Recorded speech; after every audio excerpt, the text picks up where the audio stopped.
Hey everyone, welcome back to Redbanditracing. In this video, I have some problems with the E-Revo 2.0 VXL brushless. The ESC has been cutting out for a while now. We filmed a video 2 weeks ago with the Haas and the sledge, and on a few jumps, the ESC just cut out, leaving it just a nosedive into the ground, so I'll show you guys those clips. And initially, I thought maybe it was just the car taking bad hits. Then when I took the body off, I realized that these wires were actually maybe touching.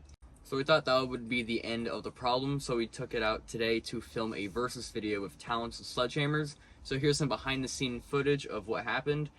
We maybe got a foot off the ground and the ESC cut out. Then we turned the ESC back on, did another lap, ESC turned off again. So that's when we realized there was an actual problem. So in this video, we're going to be taking out the ESC, the motor, and the receiver box, shipping them to Traxxas, and see if they can replace them. Alright, so let's get started. But also, just to show you guys, this is what we did. We did heat shrink all the ESC wires, and these were touching. All the gray metal was showing, so maybe that could have been the problem jumping. If they touched, that could cause the ESC to turn off, but clearly that was not the case. So what we're going to do is just take these zip ties off.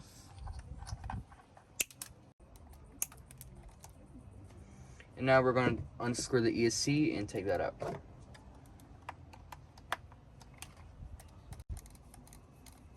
Alright, so we're actually going to take out the ESC, we're going to take out the motor first, just to give us a bit more room to take out this ESC. You're going to need, I don't know for sure, but I think it's a 3-millimeter hex. And it will be an Allen. It's just this top screw and then the peg on the bottom. Got that out. We're just going to loosen this one. Alright, now we got that loosened. We're just going to quickly throw off this ESC, the receiver cover, just to give us a bit more room to wiggle out the motor. Alright, now got that out. What we're going to do is want to push into the receiver and then lift up. And that is really dirty. Alright, now we're going to take off this cover. One thing I definitely don't like about this design is can't really clean this without taking out the entire motor, and a lot of dirt gets collected with these wires. Alright, so now we're going to take out the servo wires from the receiver. That'll be both ones, and then we're going to take out the one for the ESC, which will be 2. I'm going to try to slide these out. We're going to get the receiver out from the tape. Alright, we're just going to unscrew the bottom box for the receiver just so we can get more room to get this antenna out. I'm going to loosen this back one. It should give us enough room to lift up. Pull this wire out.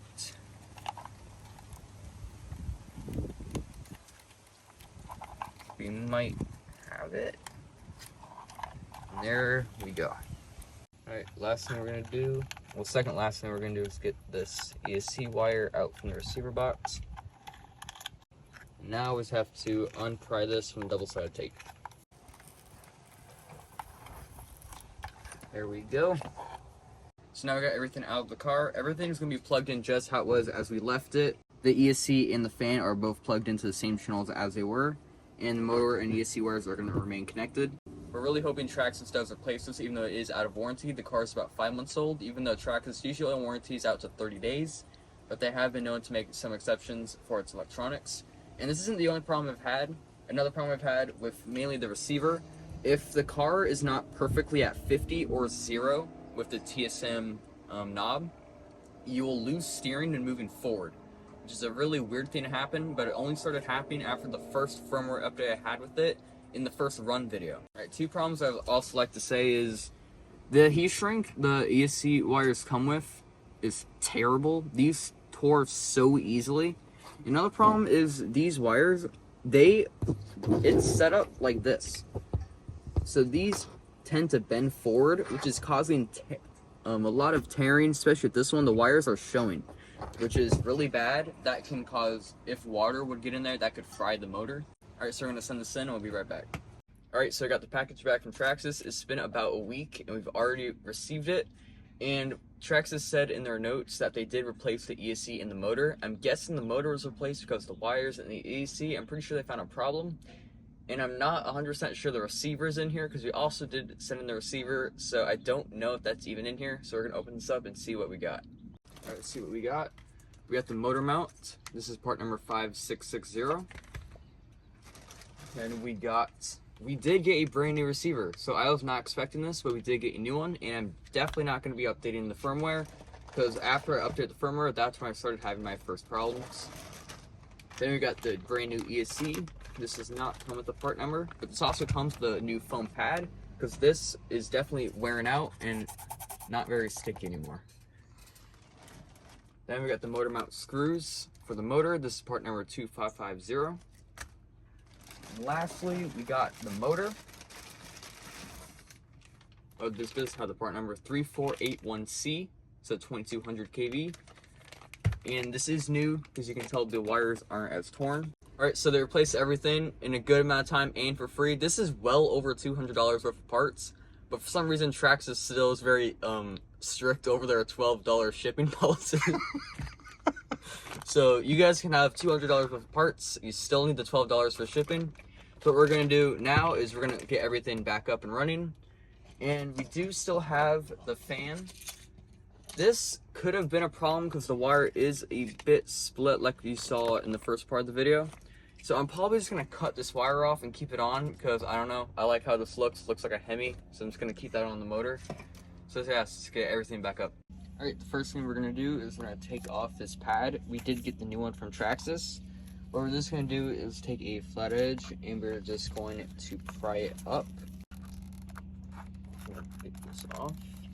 Now you do want to make sure to clean the bottom of this. You do want to take all this stuff off, but this doesn't have to be perfectly clean. It just has to be enough to get this to stick because you also do have the screws holding in the ESC. This is just meant to protect against the vibrations and keep it more secure. Alright, so now we're going to peel this off. This lines up. This then will go on to this notch. Once you got lined up, you can now push down. Goes off, then get the ESC. Alright, so we got the screws in the ESC. Just to make it easier, we're going to line up the screws before pushing it down. As that's lined up, then you're going to place it down, make sure it sticks, and the screws are already in place. Alright, so now we're going to mount the receiver inside the box. Going to peel off our double-sided tape. And we can see the imprint of where it used to be. I'm going to pull this wire out of the way. Right about there. Alright, so the reason why you want to have this where it is because the hole in the cap will line up with this light and the link button, so when you have to rebind your remote, it's a lot easier. Alright, so now we're going to mount the box onto the car.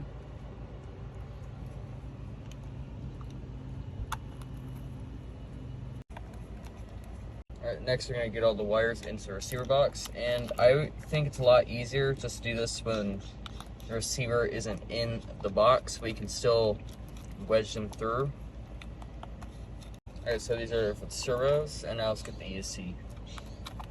Alright, so both servos are going to channel 1, and when you're plugging these in, the black wire is going to be facing the back of the receiver. The other one plugged in, and the ESC is going to go in at 2. Alright, so we got all the wires ready to go. We did put dielectric grease on the wire cover. This is good for keeping out water. So we gotta make sure all these are in their slots. And it looks like they are. So we're gonna throw this cover on. And next we're gonna throw on the case. It's okay if this is up because you can just capture it in. And we gotta make sure it goes straight down to not mess with the seal.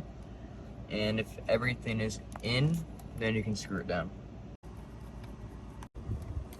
Alright, what we're gonna do now is we're gonna get the motor ready to get in. We're going to put some new Loctite on the set sphere for the pinion and get that started. And we're also going to put some Loctite on the shaft of the motor. Alright, so we want about that much because it'll stop the pinion from backing off. Just going to tighten this down just a little bit so it doesn't move that much, and we'll set the backlash. Alright, so now we're going to put in the motor. What you're going to do is get this hole into this knob, and you're going to want to lift up but also keep the back down. and you want to push forward and down at the same time. And rotate in. I'm going to tighten this knob on the bottom of the motor just to make sure it doesn't move around that much. Alright, we are actually going to use red Loctite on the motor screw just because I've had this come loose before, and we're going to make sure it does not happen again. Just a bit on the edge, and we're going to throw it in the top hole. Alright, so now we've got the motor pretty tight. We got to make sure the pinion's lined up, and it is. And the mesh is good, and we're just going to tighten down this pinion. We're going to finish tightening this. And I'm going to throw on this cover, and we got to make sure to not clip this motor for the AC. We're just going to throw that down. Okay. There we go. I'm going to throw this on. Now we're going to put in these motor wires. And these should be a pretty tight fit. Make sure these aren't crushed in, because if these terminals are crushed in, they will not fit right.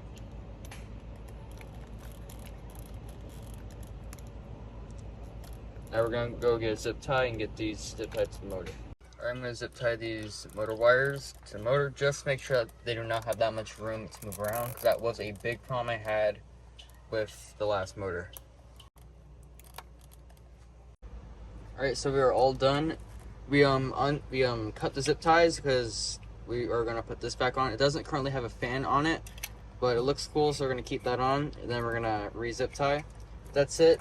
I'm actually really surprised Traxxas did all that. We didn't ask for a new receiver. We didn't ask for a new motor mount. We didn't ask for new screws. They gave it all to us for free. We got the new ESC, the new motor, so everything's going to be working all right.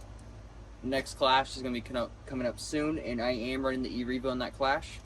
And the season's coming to a close, so we are going to release a community post describing the championship for event 10. So if you guys like this video, make sure to like and subscribe, and we'll see you guys next video.